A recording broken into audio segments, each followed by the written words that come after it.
Hello guys! Hello sa inyong lahat. Good afternoon. Welcome back again to my YouTube channel. For today's video, konting update lang po dito sa aming tindahan. Ngayon po ay August 24, 2024 at ang oras natin ay 3:10 na po ng hapon. So ngayon po ang araw ng deliver dito sa amin ng Joy Ice.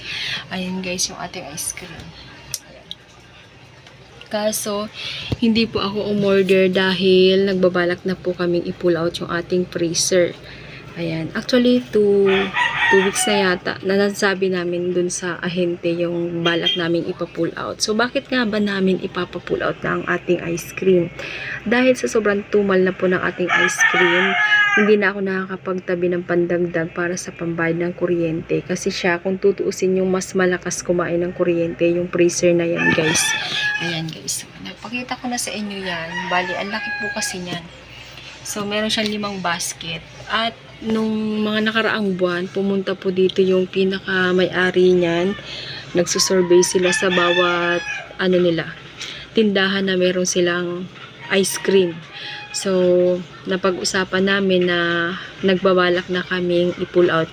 Pero sabi nung may-ari, i-observe ko daw muna. So, ayaw pa naman sana nila. Kaya lang ngayon, nakapag-desisyon na po kami na i-pull out na lang namin yung ating ice cream kasi nga po mataas pa rin sa kuryente kahit hindi naman ganun ka-init. Kumbaga hindi na ganun ka-summer pero yung bill natin ay pang-summer pa rin.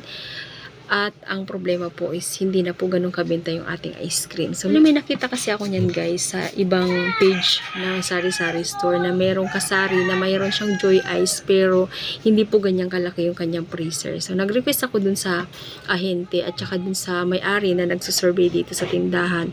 Ang sabi nila wala pa daw silang ganon. So hindi ko alam kung nung time na yon na nakapag-usap kami is wala pa talaga silang nailalabas sa ibang tindahan ng maliit lang na freezer. 4 na basket lang yata. Ito po kasi 5.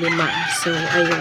Ang sabi nila. So, sabi ko ngayon, nag-usap na lang kami ni partner na kung ano yung magandang gawin kasi nga po, matumal na yung ating ice cream at saka yung bill namin sa kuryente is halos same lang nung summer. Konting-konti lang yung difference niya guys. Baka bukas ayusin namin yung isang freezer kasi yung natitira dyan guys ilalagay ko dun sa lalagyan ng mga yelo yung maliit na freezer dun sa dulo tapos yung isa naming lumang ref ang gagamitin ko para paglagyan po ng mga frozen para hindi naman maghalo-halo yung frozen natin at saka yung ice cream diba. So ipapakita ko pala sa inyo guys yung mga natitirang paninda natin dun sa freezer ng ice cream kukunti na lang naman yan. Halos 5 flavor na lang kaya lang medyo marami-rami pa po kasi yung yung isang flavor at yun po yung matumal talaga ngayon. Ayan guys, wait lang, lalabas tayo.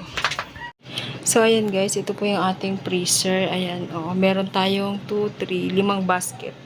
2, 3, 4, 5. Kaya medyo malaki po ito. Yung sinasabi ko, nakita ko sa isang page na merong kasari na may ice cream, 4 na basket lang po yung kanyang freezer. Yung ating natitirang ice cream guys na sinasabi kong ipapaubos lang namin.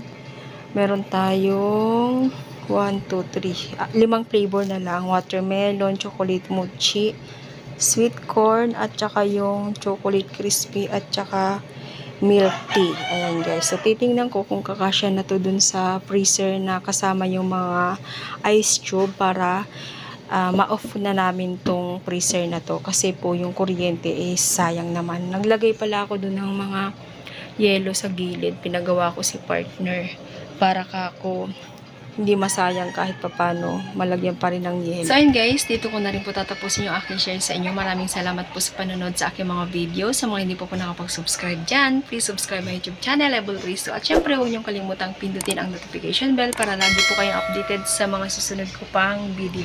Thank you so much. Bye-bye. God bless us all.